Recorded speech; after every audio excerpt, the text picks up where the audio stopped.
एक दिन दोपहर का समय था। टीनू और मीनू दोनों आसमान की सैर के लिए निकले थे। दोनों घूमने फिरने और मौज मस्ती करने में ऐसे मशगूल हुए कि वापस जाने का रास्ता ही भूल गए। मीनू, शाम होने वाली है। मुझे तो वापस जाने का रास्ता ही समझ नहीं आ रहा है। यहाँ से तो सारे पेड़, सारे रास्ते एक जैसे दिख रहे हैं। तो अब हम यहाँ से कैसे निकलेंगे? मम्मी भी परेशान हो रही होगी। तभी अचानक से मोंटी पेड़ से गिरा और उसकी आंख खुल गई। अरे दादा, ये अपन को ऐसा सपना क्यों दिखाई दिया जिसमें टीनू और मीनू घर जाने का रास्ता भटक गए हैं? खैर, अपन को क्या, सपना ही तो था। तभी उसने देखा टीनू चिड़िया परेशान होती हुई उसकी ओर आ रही है। अरे क्या हुआ टूनी, क्यों परेशान हो रही है? क्या बताऊं मोंटी भाई, टीनू और मीनू दोनों साथ घूमने निकले थे, अभी तक वापस नहीं लौटे हैं। मुझे तो फिक्र हो रही है। ये सुनकर मोंटी बंदर सोच में पड़ गया और बोला, अरे टूनी, तुम्हें थोड़ा अजीब तो लगेगा कि अपुन ने एक सपना देखा और सपने में अपुन ने देखा कि टीनू और मीनू काली पहाड़ी पर हैं और वापस आने का रास्ता भूल गए हैं। क्या तुम्हें ये सब सपने में दिखाई दिया? हाँ, लेकिन अपन को समझ नहीं आ रहा है ये क्यों दिखाई दिया। हो सकता है तुम्हारा सपना सच हो। मैं तो चली अपने बच्चों को ढूंढने। टूनी तेजी से काली पहाड़ी पर पहुंची और वहां उसको वो दोनों मिल गए।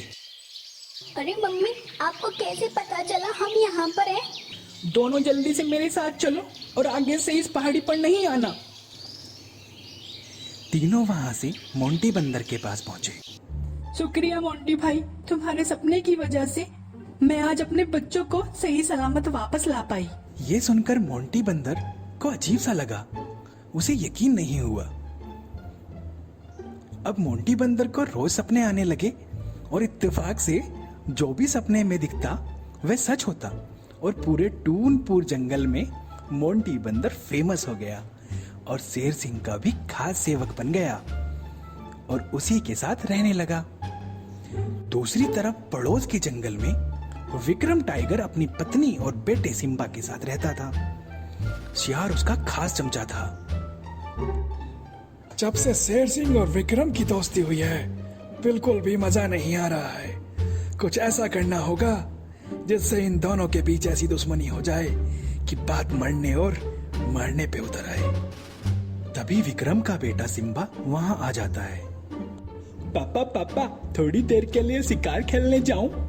अरे मेरा बेटा, अभी किसे शिकार की प्रैक्टिस? हाँ बेटा, जाओ, अपनी प्रैक्टिस पे अच्छे से ध्यान दो। तभी सिम्बा वहां से चला जाता है और उसके ठीक बाद ही सियार भी सिम्बा के पीछे पीछे चला जाता है।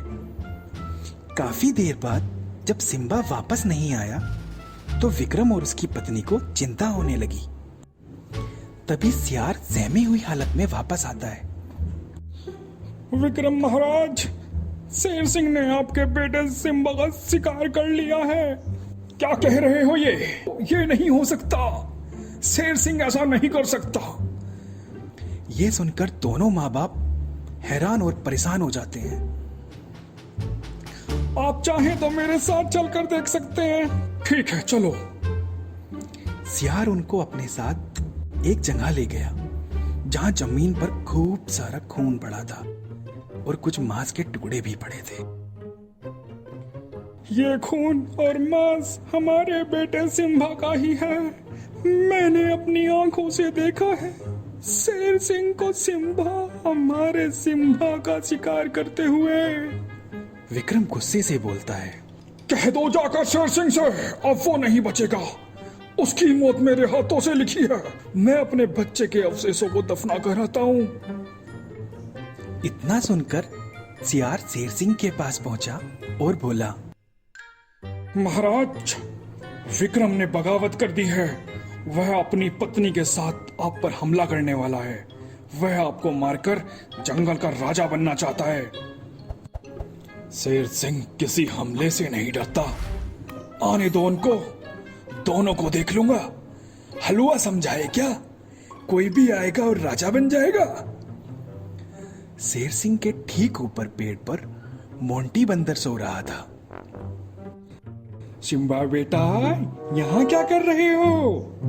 मैं तो काका शिकार की प्रैक्टिस के लिए निकला हूँ। आज मैं शिकार करके ही वापस जाऊंगा। अरे मेरा बेटा, शिकार करने निकला है, पर यहाँ तो कोई शिकार नहीं मिलेगा। तो आप ही बताइए कहाँ मिल सकता है? चलो मेरे साथ, मैं तुम्हें आज खरगोश का शिकार करना सिखाता हूँ। दोनों साथ चलने लग जाते हैं। तभी रास्ते में एक बड़ा सा गड्ढा दिखाई पड़ता है। सिम्बा बेटा, देखो इसी गड्ढे में खरगोश रहते हैं। चलो एक दो का शिकार कर लो। चलो जल्दी, चलो बेटा चलो। इतना कहकर सियार सिम्बा को गड्ढे में गिरा देता है। हा हा हा हा, अब होगी शेर सिंह और विक्रम के बीच लड़ाई। इतना सपना देखने के बाद अचानक शेर खान की दहाड़ से मोंटी की आंख खुल गई। उसने देखा विक्रम और उसकी पत्नी शेर सिंह से लड़ रहे हैं। तब उसे समझने में देर नहीं लगी कि ये सब क्यों लड़ रहे हैं। अरे रुको विक्रम, तुम्हारा बेटा जिंदा है। यह सुनकर दोनों रुक गए और दोनों ने मोंटी बंदर की तरफ देखा। ये क्या कह रहे हो तुम? हाँ रे बाबा, मैंने अभी सपने में देखा है, तुम्हारा बेटा जिंदा है। मेरा सपना कभी सूट नहीं होता है। तुम्हारे चमचे सियार ने तुम्हारे और शेर सिंह के बीच लड़ाई कराने के लिए सिम्बा को एक गड्ढे में गिरा दिया है, जिससे तुम दोनों एक दूसरे के दुश्मन बन जाओ। ये सुनकर तभी सियार झट से बोला, विक्रम महाराज, ये झूठ बोल रहा है। ये शेर सिंह का खास है, उसको बचाने के लिए ऐसा कर रहा है। अच्छा बेटा, मैं झूठ बोल रहा हूँ, तो चलो सब मेरे साथ में दिखाता हूँ कि सिम्बा जिंदा है। हाँ मोंटी भाई, चलो, अगर तुम्हें पता है मेरा बेटा कहाँ है तो हमें लेकर चलो। सबको उस जगह ले जाता है जहां पर सिम्बा गिरा हुआ था। अपने बेटे सिम्बा को देखकर विक्रम बाघ चौंक जाता है और वो समझ जाता है कि मोंटी बंदर सच बोल रहा था और सियार झूठ बोल रहा था। शेर सिंह गुस्से से सियार की ओर देखता है और उसे गड्ढे में गिरा देता है, जिसके ऊपर चढ़कर सिम्बा गड्ढे से बाहर आ जाता है। शेर सिंह, मुझे माफ कर दो, मैंने तुम पर हमला किया। तुम्हारी कोई गलती नहीं है, सारी गलती इस दुष्ट सियार की थी, जिसकी सजा इसको मिल गई है। अब ये इसी गड्ढे में मरेगा। फिर वो तीनों अपनी जंगल की तरफ चल दिए। शेर सिंह ने मोंटी बंदर का शुक्रिया अदा किया, क्योंकि उसकी वजह से इतनी बड़ी मुसीबत टल गई। मोंटी बंदर को अब भी सपने आते हैं और वो सच भी होते हैं, जिससे वो बाकी जानवरों की मदद करता है।